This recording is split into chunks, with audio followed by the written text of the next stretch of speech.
Did you know that one sunflower can produce enough oil to fry up a mountain of French fries?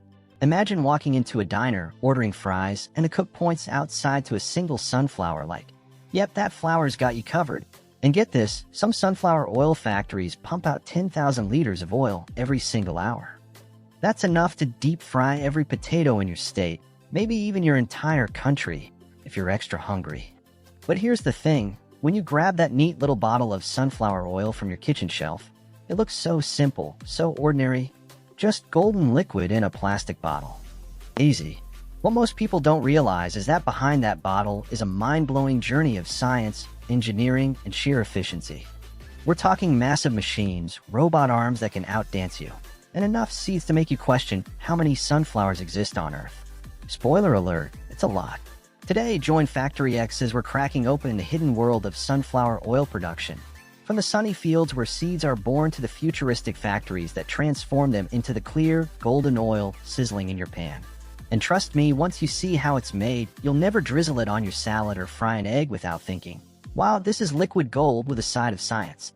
So buckle up. This is not just farming. This is not just cooking oil.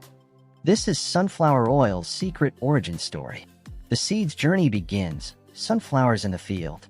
It all starts in endless fields of bright yellow sunflowers, turning their heads like synchronized dancers to follow the sun.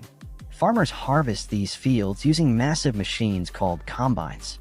These combines aren't your grandpa's rusty tractor. They're beasts of technology that can cover 40 acres in a single day. To put that in perspective, that's like mowing down 30 football fields worth of sunflowers before you've even finished your morning coffee. Each sunflower head is packed with potential, containing up to 2,000 seeds. 2,000. Imagine carrying that many snacks around in your hair. And these aren't just any seeds, they're oil-rich kernels, tiny little treasure chests brimming with future French fries, salad dressings, and stir-fries. Now you think farmers just toss the seeds into any old truck, but nope, these babies get the first-class treatment. They're loaded into climate-controlled carriers that prevent moisture from sneaking in and ruining the harvest. Yes, seeds get luxury travel. Meanwhile, you and I are back here in economy class, squished between someone's elbow and a crying baby. The factory entrance exam. When the seeds finally roll up to the processing plant, they don't just get dumped on the floor. Nope, they face a gauntlet of quality checks more intense than airport security. First, moisture levels are tested. Seeds need to clock in below 9% moisture content or they get the boot. Anything higher, and the oil will taste funky and spoil faster. Next, the seeds are screened for unwanted extras, stones, dirt, rogue bits of corn, maybe even the occasional bug hitchhiker. All of that gets filtered out so only the pure sunflower seeds make it through. At this stage, think of the seeds as students trying to get into an elite university. Only the top ones get accepted. Sorry, soggy seeds, you're not Ivy League material. Cleaning and dehulling. The makeover stage. Once accepted, the seeds go through their makeover. The first stop? Vibrating screens. These industrial giants jiggle and shake like they're on a permanent dance floor, tossing out anything that doesn't belong. Stalks, leaves, dust, the whole mess. Next, powerful air aspiration systems blow away lightweight debris. Picture a giant industrial hairdryer blowing out all the bad vibes. Then comes the most satisfying part, dehulling. Imagine an army of industrial nutcrackers, cracking open each seed's tough black outer shell. This outer layer makes up about 25 to 30% of the seed's total weight, but it's basically useless for oil because it contains tannins and waxes that would ruin flavor. So crack, off it goes. The dehulling machines don't mess around. High-speed impact hullers or centrifugal crackers shatter the shells. Then a combination of sieves and gravity tables sort the kernels from the hulls. It's like a carnival game, but instead of winning a stuffed teddy bear, you get pure kernels ready to become oil. But wait, don't think the hulls are wasted. No, they're sold as livestock feed or pressed into biomass fuel pellets. Even the trash gets a side hustle in this industry. Finally, the kernels go through optical sorting. This is where AI-powered cameras and air jets kick into action, scanning hundreds of thousands of seeds per minute. Bad seeds? Defective shells? Blasted out in a puff of air.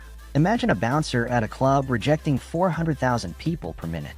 Brutal, but efficient. Then, just before they move to oil extraction, the kernels take a trip to tempering bins.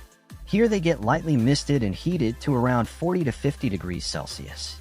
Think of it like a spa day for seeds. Just enough moisture and warmth to make them relaxed and ready to give up their oil. Fun fact, improving efficiency at this stage by just 1% can yield an extra 50,000 liters of oil a year. That's basically a lifelong supply of salad dressing, or one teenager's daily supply of fried chicken nuggets. Oil extraction, the big squeeze. Now that the seeds are prepped and pampered, it's time for the main event, extraction. This is where the sunflower kernels finally give up their golden treasure. There are two main methods, and they couldn't be more different. Cold pressing, the fancy way. Cold pressing is the gourmet route, the artisanal method. No heat, no chemicals, just raw mechanical force. Seeds are crushed under hydraulic or screw presses, squeezing out the oil while keeping temperatures under 49 degrees Celsius 120 degrees Fahrenheit. Why so cool? Because high heat destroys delicate nutrients like vitamin E and polyphenol. And get this, a single liter of cold-pressed sunflower oil can hold up to 60 milligrams of vitamin E. That's like anti-aging cream you can cook with. Chefs adore it for its nutty flavor and deep golden color. But there's a catch. Cold pressing only extracts about 30% of the oil. Yep, it's super inefficient. That's why cold-pressed sunflower oil costs 3 to 5 times more than the regular stuff. And because it's unfiltered and raw, it spoils quicker, just 6 to 8 months of shelf life.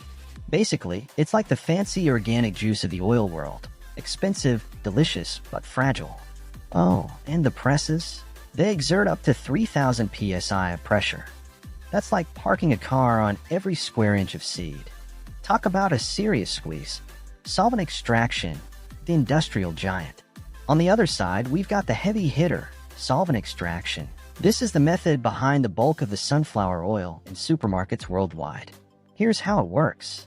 Kernels are first flaked into paper-thin wafers, only about 0.3 millimeters thick. These flakes get loaded into massive stainless steel extractors, some as big as subway cars. A food-grade solvent, usually hexane, washes over the flakes, dissolving the oil. It sounds a little sketchy. Wait, chemicals in my cooking oil? But don't worry, the hexane is almost entirely recovered, recycled, and removed in later refining. Less than 1 part per million is allowed in the final product, so it's as safe as it gets. The advantage? Efficiency. Solvent extraction recovers up to 99% of the oil. And when you're processing 2,000 tons of flakes a day, you don't have time for boutique methods.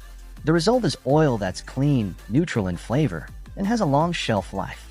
Not as fancy as cold-pressed, but perfect for your everyday cooking needs. Clarification, making crude oil beautiful.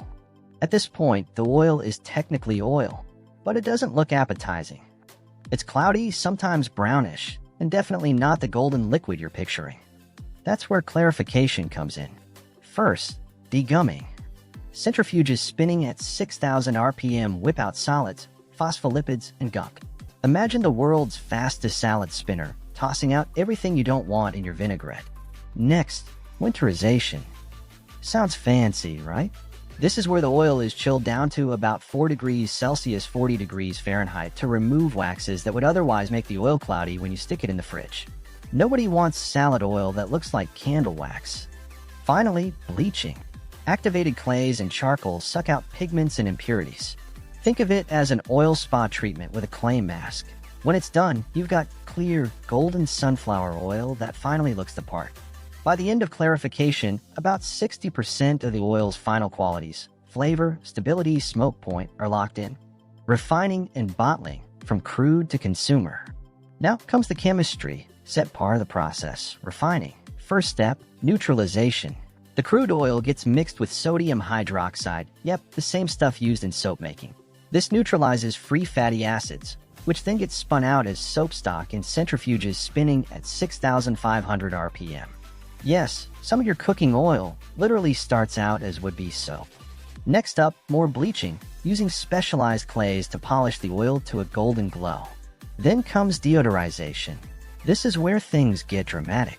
Oil is heated in giant deodorizer towers to 240 to 260 degrees Celsius, 464 to 500 degrees Fahrenheit, under near vacuum conditions.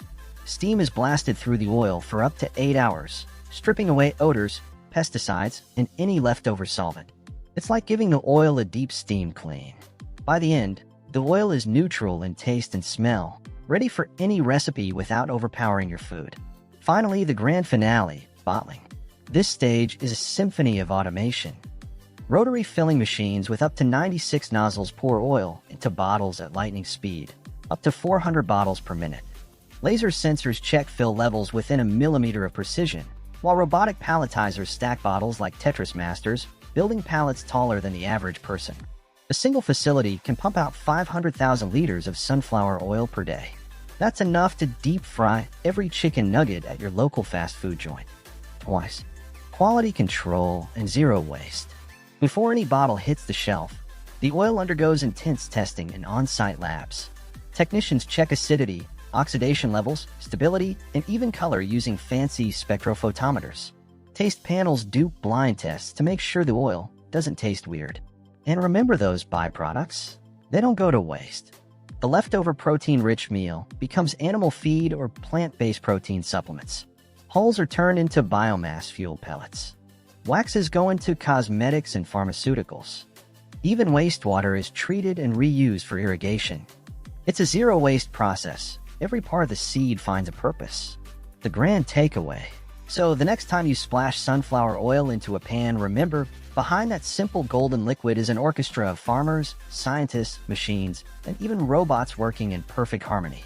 From sunflowers gently swaying in a field to robotic arms stacking pallets with millimeter precision, it's an incredible journey. Every drop of oil in your kitchen is the result of centuries of agricultural knowledge, cutting-edge technology, and sheer human ingenuity. It's more than just cooking oil. It's the story of how we've turned nature's gift into one of the most versatile kitchen staples on the planet. And now I want to know from you, which part blew your mind the most? The cold-pressing gourmet oil? The giant solvent extractors? Or the robotic bottling lines cranking out 500,000 liters a day? Drop your thoughts in the comments. I'd love to feature your ideas in the next video. And of course, don't forget to hit that subscribe button and turn on notifications because we've got plenty more factory tours and behind-the-scenes adventures coming your way. Until next time, remember this, every product has a hidden story, and now you know the delicious truth behind sunflower oil.